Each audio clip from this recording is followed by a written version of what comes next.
Get ready for Benjamin Knight Fuchs live on a Tuesday. No, what are we? Sunday. I'm sorry. What am I thinking? We are on a Sunday.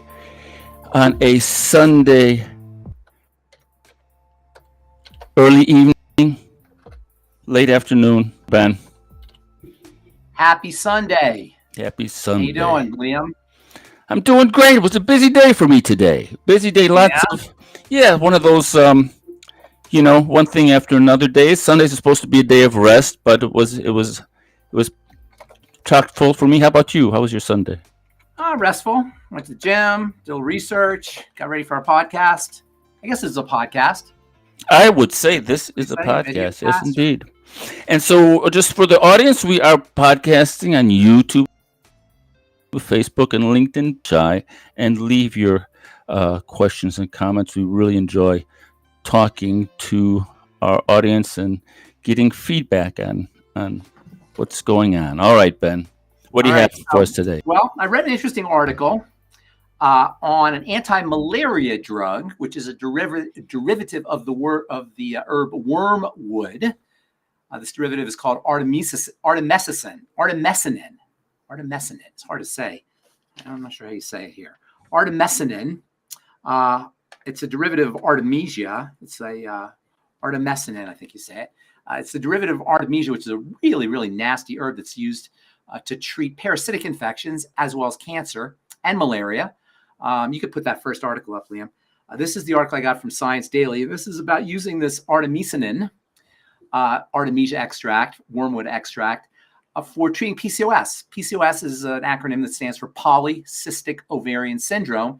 And in the name polycystic ovarian syndrome, in the term or the diagnosis PCOS, polycystic ovarian syndrome, you really have everything you need to know to treat the condition, and you don't need to be taking a toxic anti-malaria drug to deal with it. Polycystic ovarian syndrome is a hormonal condition that involves, number one, the hormone insulin, most importantly, and then along with the hormone insulin, the hormones estrogen and androgens or testosterone. Artemisinin, the derivative of artemisia that's used to treat, or that they're proposing to use to treat PCOS, the anti-malaria, anti-cancer drug, actually is an anti-androgen substance. It lowers male hormones. And as we'll talk about here in a second, male hormones play a role in the unpleasant effects of PCOS, polycystic ovarian syndrome. You can put the next slide up. Polycystic ovarian syndrome is a condition where you have, as the name implies, polycysts, many cysts on the ovaries. It's obviously a condition that affects women. Only women have ovaries. And whenever you have growths, whether those growths are cysts or nodules or fibroids, or tumors, cysts are sort of similar to tumors. These growths always involve the hormone insulin, which is a growth hormone, and estrogen, which is also a growth hormone. Now, most people would recognize estrogen as a growth hormone because estrogen is involved in growing a baby. When women are pregnant, their estrogen levels go up so they can build a baby. Estrogen is a baby-building hormone. But a lot of folks don't realize that insulin is also a growth hormone. In fact, it may be the most important growth hormone in the body. It makes things grow. So polycysts, many cysts on the ovaries, should be regarded as, number one, a problem with blood sugar and insulin. And number two, problems with estrogen.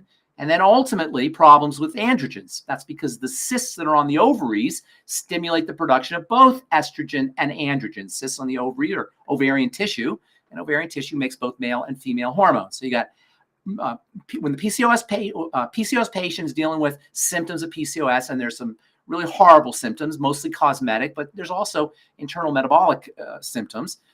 I've been dealing with PCOS as a skincare issue because PCOS patients typically have acne and very oily skin, but PCOS patients also will have problems with the hair loss, dandruff. In terms of their overall metabolism, the PCOS patient will be overweight or even obese. The PCOS patient will have acne on the back. PCOS will affect the reproductive system. It will affect the menstrual cycle. It will affect fertility. It will affect the cardiovascular system ultimately. PCOS is a nightmare condition, and if you don't deal with it at the causal level, it's very difficult to treat. Now, if you go to a doctor these days, they'll probably give you an anti-diabetes drug, or now, based on this article, they might give you some wormwood or some artemisia extract or artemisinin. But you don't need to go there. First and foremost, you want to treat polycystic ovarian syndrome as a prediabetes or diabetes issue. That means blood sugar control.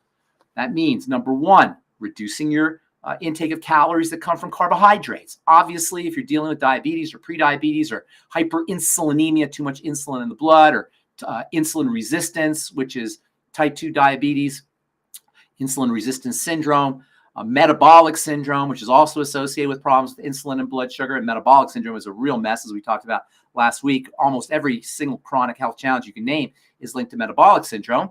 So if you're dealing with PCOS and you treat it appropriately, you're going to be reducing your risks for liver problems, for heart disease, for cancer, God forbid, autoimmunity, dementias, and all these other health challenges that are associated with blood sugar problems. So most importantly, the PCOS patient has to treat themselves like a diabetic. That means restricting your intake of fast-burning carbohydrates, going ketogenic or perhaps paleo. Ketogenic diet is a low-calorie diet where most of your calories come from fat and a very small amount of calories come from carbohydrates. A little bit more come from protein. Roughly about a maybe 75, 15, 10 kind of ratio, somewhere in those in that vicinity. 75% of your calories, 75 to 80 coming from fats, around 10 to 15 coming from protein, and the remainder coming from carbohydrates. The ketogenic diet is a low-calorie diet. It should be about 1,000 to 1,200 calories when it's done correctly. That's a big mistake people make when they employ the ketogenic diet, is they ingest too many calories. Most people know about the high percentage of calories coming from fat, but people don't always recognize that the ketogenic diet is a low-calorie diet. So ketogenic, paleo, low-calorie, making sure you're using nutrients that help the body process sugar is a must for the PCOS patient. So there's lots of nutrients that will do this. The B complex is very important for helping the body process sugar, particularly thiamine, vitamin B1, niacin, vitamin B3, and then pantothenic acid isn't so important for blood sugar control, but it's important for energy metabolism, and it facilitates the burning of fat for energy, which can have a positive impact on diabetics or people who are dealing with blood sugar problems. So the B complex in general, but especially vitamins B1, B3, also B5 and B12, but just all the B complex is very important. Magnesium and zinc are two very important minerals for helping the body process sugar, as are the minerals chromium and vanadium. Vitamin A can help.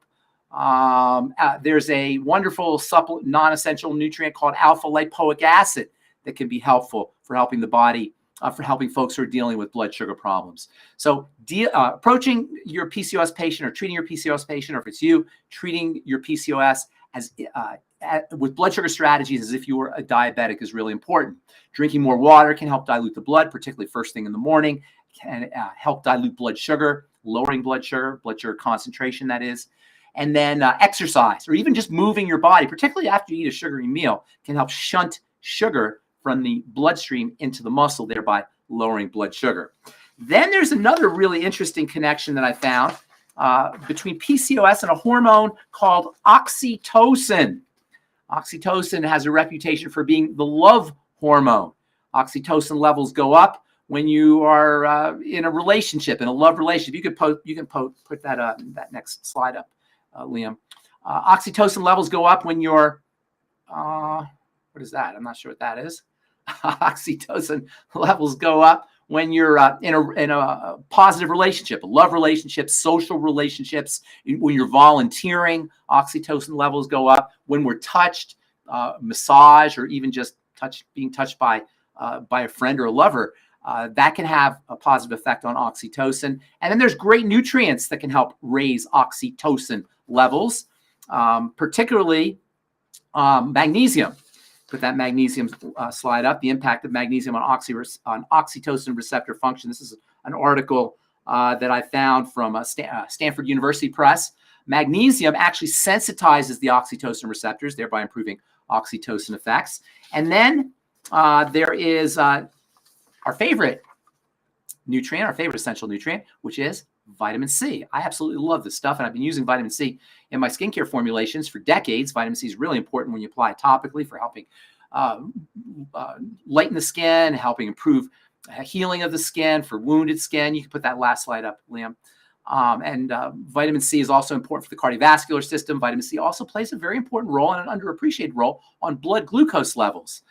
Found this article that talks about super high levels of ascorbic acid, vitamin C, bumping up oxytocin levels pretty significantly. Just another wonderful benefit for this really important, powerful, and non-toxic and benign essential nutrient, and cheap essential nutrient. It's tragic when people suffer from symptoms of vitamin C deficiency, particularly accelerated aging and wrinkles and osteoporosis and poor immune functioning, poor cardiovascular health. All of these are tied into deficiencies of vitamin C. And now, as it turns out, vitamin C deficiencies are associated with low levels of oxytocin.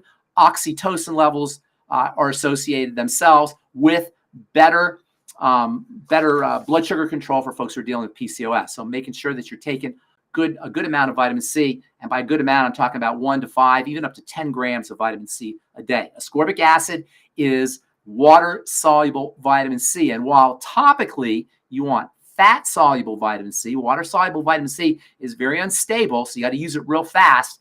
In a cosmetic or skincare product, you're obviously not going to be able to use the whole product right away, so using water-soluble vitamin C is not the best way to get your topical vitamin C, get your vitamin C on your skin. But drinking or taking vitamin C orally you can use ascorbic acid very effectively. That's the water-soluble form. And I recommend anywhere from 1 to 10 grams a day. Here's the thing about vitamin C. If you try to take too much all at once, first of all, your body won't be able to absorb all of it, so you'll urinate a bunch of it, and you're not going to get the maximum benefit from your ascorbic acid.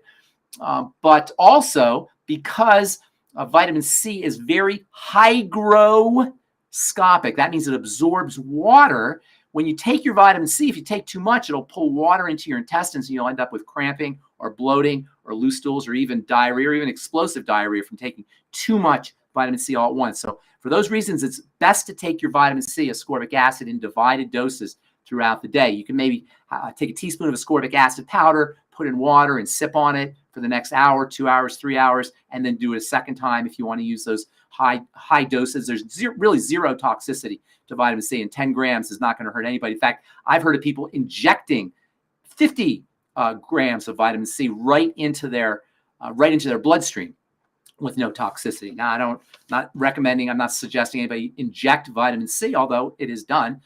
But you can get wonderful vitamin C benefits for oxytocin, as well as for the immune system and for the skin and for the heart and for the adrenal glands. The adrenal glands are very dependent on vitamin C, the thyroid. By just sipping on vitamin C water, if you want to take a capsule or a tablet, 1,000 milligrams 3 or 4 times a day, or 2,000 milligrams even 3 or 4 times a day with water. Always drink water with your vitamin C. If you want to raise your oxytocin levels with kind of non-nutritionally, warm water can do it. Warm baths can do it. Relaxing can do it. Massage can do it. As I said earlier, being touched can do it. Volunteering can do it. Charity work can raise oxytocin levels. Bonding with a pet can do it. Or even just petting your dog or your cat can help raise oxytocin levels. Yoga has a oxytocin boosting effect. Acupuncture can help boost oxytocin levels. And then, of course, there's the supplements that you can take: magnesium, vitamin C, vitamin D, melatonin can help raise oxytocin. There's even some literature that talks about caffeine raising oxytocin levels. So there's lots of wonderful strategies you can use to raise oxytocin. Raising your oxytocin levels can help you with PCOS. PCOS should always be treated as a diabetic issue first and foremost. And that means all your diabetic strategies, your diabetic supplements, for you folks using the longevity supplements, which I recommend and I take myself and absolutely love. Use the healthy blood sugar pack, and then throw in some of the ultimate niacin. The ultimate niacin, vitamin B3, is part of what's called the glucose tolerance factor. And that is a complex of molecules that helps the body process sugar. So if you're using your longevity products, take the healthy blood sugar pack and throw in some of the ultimate niacin. So lots of great strategies for you if you're dealing with PCOS. Topically, retinoids can help you with your, as we talked about last podcast, retinoids. Retinol can help if you have acne problems. Topical vitamin C can help. Topical alpha hydroxy acids and topical salicylic acid, which is a beta hydroxy acid. In fact, we may talk about topical strategies for acne on our next video cast with Liam. All right, my friend, any questions? Do we have any questions from the audience here? Well, I've got a couple of questions, and why I love doing these podcasts is like when Ben has a subject, he brings the receipts. He brings to the table all of the resources, and he does it so naturally. He just goes through these articles, and I just have a question, Ben. As you are formulating your idea, what you want to talk about, what is your do you have a search sort of rhythm that you go through? I look for stories that are in the news. So PCOS is something that I've been talking about for many years. I first heard about PCOS back in the 1990s, and nobody was really talking about it back then. But the PCOS patient is so distressed, mostly because of the skin problems. I didn't talk about the hair. PCOS patients will have body hair and facial hair, and it can be very troubling. Hair loss on the top of their heads, and then hair growth on the mustache area or the beard area or on the body, as well as sometimes very severe acne. And then also obesity and weight issues, not to mention all the whole menstrual thing that goes on with PCOS. So I knew about it as a pretty significant health challenge for back in the 90s and going into the 2000s. Over the last 10 or 15 years, it's become more and more well known as a significant health challenge. But still, there's a lot of mystery about how you treat PCOS. So when I saw this article, I immediately thought this would be something important to talk about, because the PCOS patient, as miserable as the condition is, as miserable as the patient can be when they're dealing with PCOS, it's super easy to treat. It's super easy to deal with. You just treat yourself like a diabetic. Now, you may need to also use some hormonal support. And I haven't talked about progesterone much, but progesterone can help balance out the excess estrogen that is responsible for the weight gain and a couple other of the and the menstrual problems and a couple other the unpleasant symptoms of PCOS. Progesterone is a wonderful way to balance out excess estrogen. Estrogen can also be eliminated. It should be eliminated through the bowels. If you're chronically constipated, that may not happen. If you had a gallbladder taken out, or if you have gallbladder issues or liver issues, that may not happen. And if you have dysbiosis or something called SIBO, S-I-B-O, small intestinal bacterial overgrowth, you're likely to have some estrogen issues. And then I don't want to go off too much into a rabbit hole, because we can talk about estrogen next time. But estrogen is also inflammatory for the intestinal lining, and it can cause problems with a leaky gut. And then you're really off to the disease races once stuff starts leaking out into the bloodstream. Secretions from bacteria like histamine and aldehydes, pieces of bacteria, components of bacterial membranes called LPSs, or lipopolysaccharides, food particles, immune particles. All of these can get into the bloodstream through a leaky gut, and excess estrogen is one of the reasons why people have a leaky gut. To compound matters, dysbiosis or problems with gut bacteria can actually potentize estrogen, making it even more potent and problematic. We can talk about estrogen. I don't want to go too much down a rabbit hole today. We can talk about estrogen next on our next episode, as well as talk about acne. But the point I want to make here is that PCOS is easy to deal with. Treat yourself like a diabetic, balance out your estrogen, and watch your PCOS symptoms disappear. Outstanding. And then I just have one last, we were talking a lot about vitamin C ascorbic acid.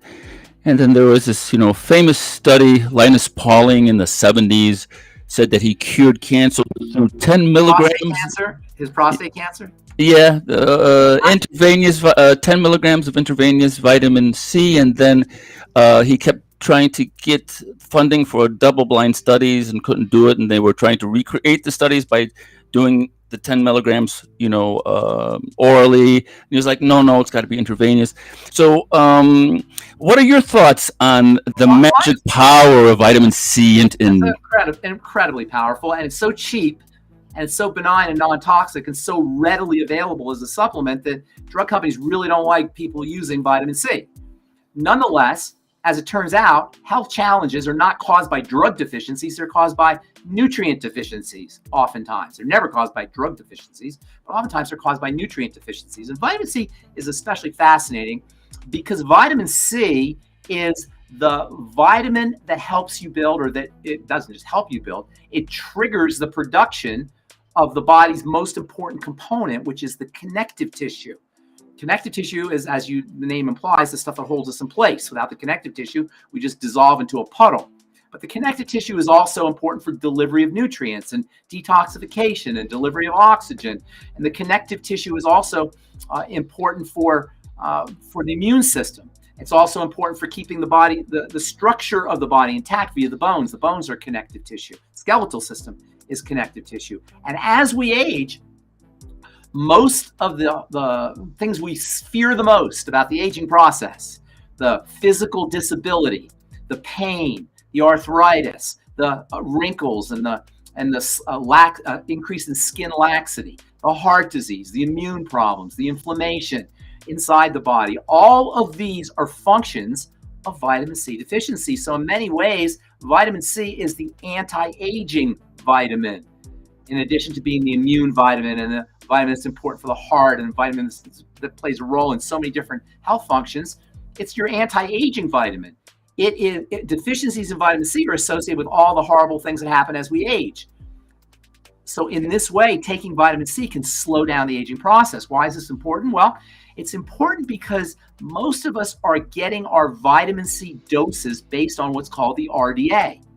The RDA, the recommended daily allowance, is not there to keep us healthy. It's there to keep us not sick. See the difference?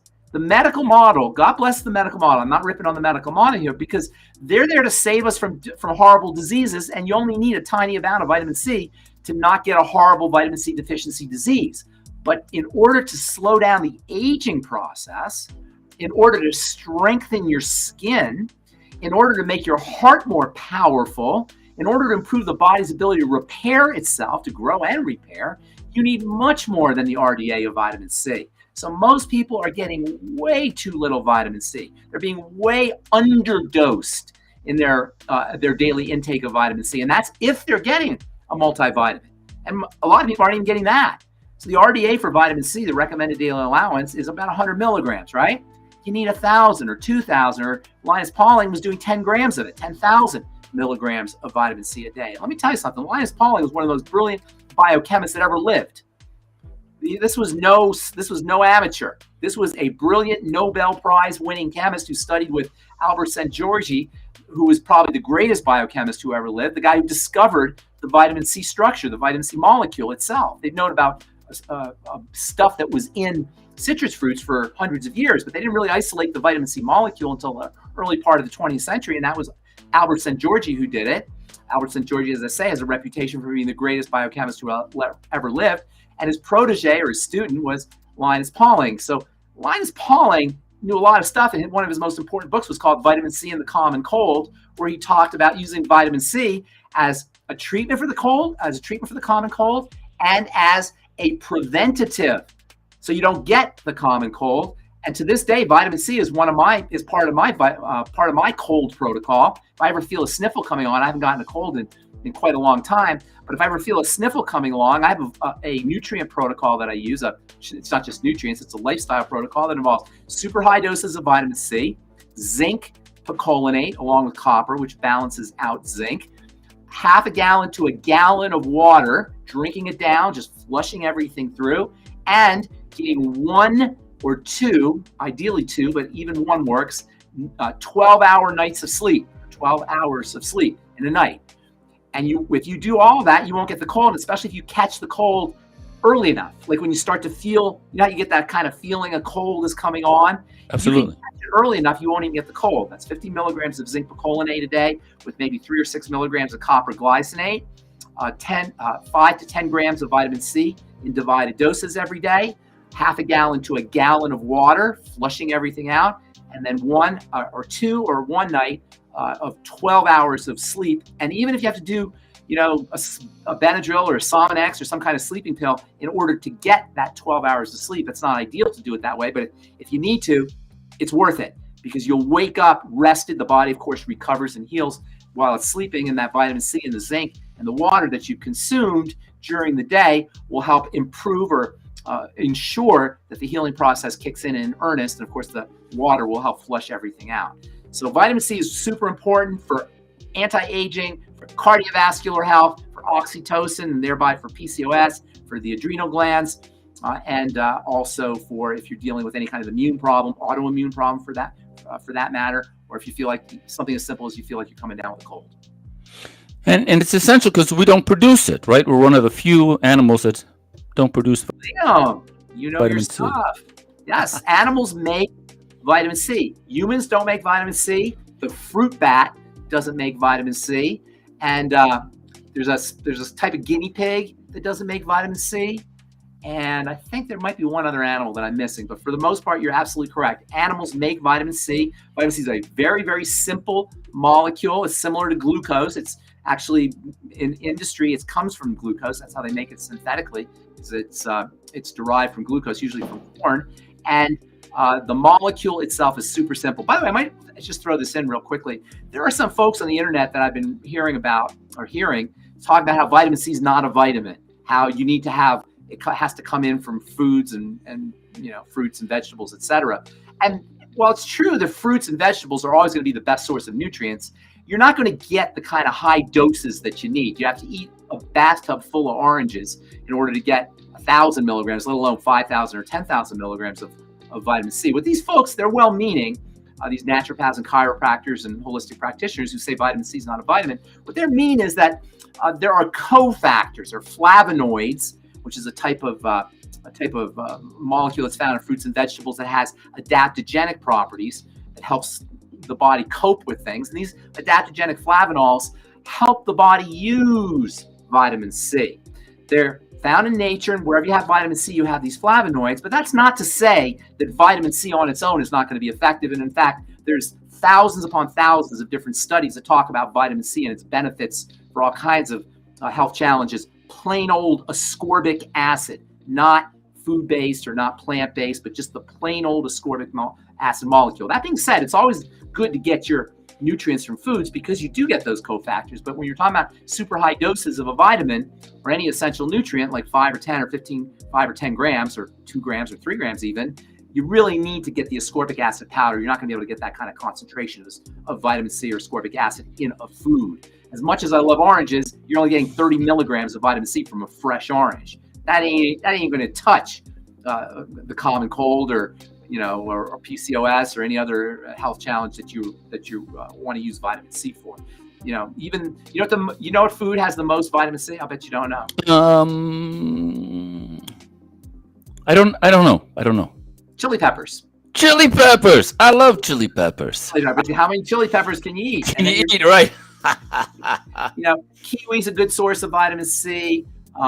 Citrus, oranges have a reputation for being a good source of vitamin C, but that's more marketing than anything else. And orange juice that comes in a package is not a good source of vitamin C. There's hardly any vitamin C in orange juice when it's packaged. But the best sources are papaya, kiwi, chili peppers. Some melons probably have some vitamin C in them. But the best way to get your vitamin C if you want super high concentrations is go with the ascorbic acid powder.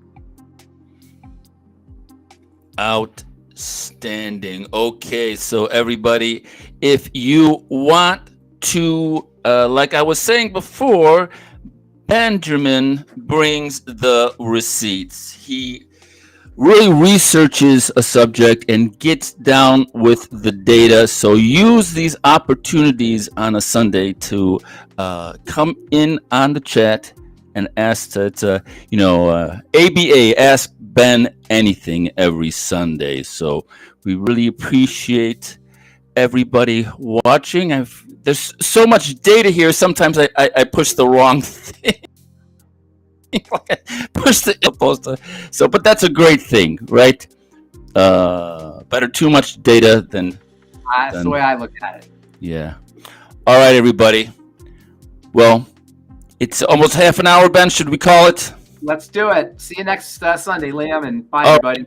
Bye-bye, everybody. See you next Sunday, and thanks for watching. Take care. Au revoir.